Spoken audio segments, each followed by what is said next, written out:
Hammaga xayrli kun. Assalomu alaykum, hurmatli kuzatuvchilar. Biroz vaqt borligidan foydalanib bir masalada siz bilan fikr almashmoqchiman. Gap hozir navbatdagi shaxsan men uchun absurd, ammo absurd bo'lganda ham o'ta yog'li absurd haqida ketadi.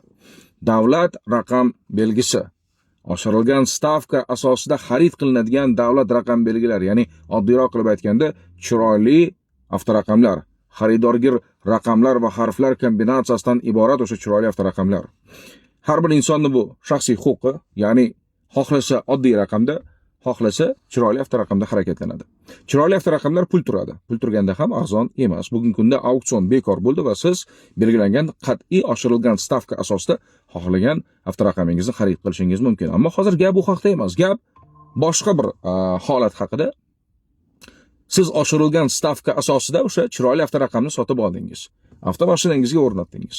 Ammo oradan ma'lum bir vaqtlar o'tib siz avtomashinangizni sotishga qaror qildingiz va boshqa avtomashina xarid qildingiz. Ana endi o'sha oshirilgan stavka asosida xarid qilingan, bugungi kunda adashmasam 8.652.000 so'm turadi chiroyli avtoraqam. Ana shu avtoraqamni sizdan avtomashina xarid qilgan odam borib, o'sha ma'muriy organga yoki o'sha ro'yxatdan o'tkazish idorasiga borib topshiradi va keyinchalik siz borib ushbu avtoraqamni olasiz u yangi avtomashinangizga o'rnatib harakatlanishni davom ettirasiz. Ammo shu yerda bir juda ham yog'li qoida ishga tushar ekan. Vazirlar Mahkamasining 653-sonli adashmasam qaror bilan belgilangan qoida. Chiroyli avtoraqamlardan foydalanish huquqini saqlab qolishingiz uchun ushbu avtoraqam narxini 50% to'lab berishingiz kerak ekan.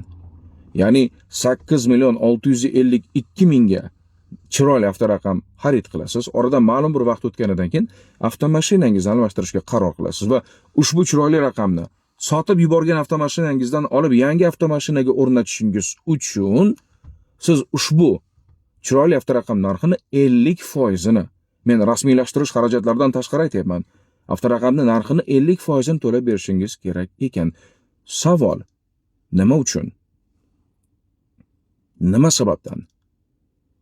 Bir marotaba oshirilgan stavka asosida to'lov qildik va ushbu davlat raqam belgisi bizga mulk emas, foydalanish huquqi bilan berildi. Nima uchun o'sha foydalanish huquqini davom ettirishim uchun men ushbu raqam narxini 50%ni to'lab berishim kerak? Bu qaysi mantiq yoki qaysi nazariya asosida qat'iy belgilangan qoida? Nima kriteriyalar asosida bunday xulosaga kelingan? Davlat raqam belgisini boshqa avtomashinaga ko'chiradigan bo'lsam qanday xarajatlar borki, men ushbu avtoraqam narxini 50% ni to'lab berishim kerak. Axir raqam emas, avtomashina o'zgaryapti. Bu yerda maksimum o'zgarishi mumkin bo'lgan narsa texnik hujjat, ya'ni xalq tili bilan aytganda texpasport almashadi. Nima uchun mana shu texpasportni o'zi uchun xarajatlarni qabul qilib, qolganiga teginmaslikning iloji yo'q? Nima uchun raqamni 50% ni to'lab berishim kerak? Nima sababdan? Kimda qanday izoh bor? Mana shu video ostiga yozib qoldirishingizni so'rayman. Hozircha bu absurd, hozircha savol mazmunida murojaatni ijtimoiy tarmoqqa yuklayapman. Ammo tez orada bunga batafsil maxsus podkast loyihasida hamkasblarimiz bilan to'xtalishga harakat qilamiz. Kuninglar yaxshi o'tsin, omon bo'linglar.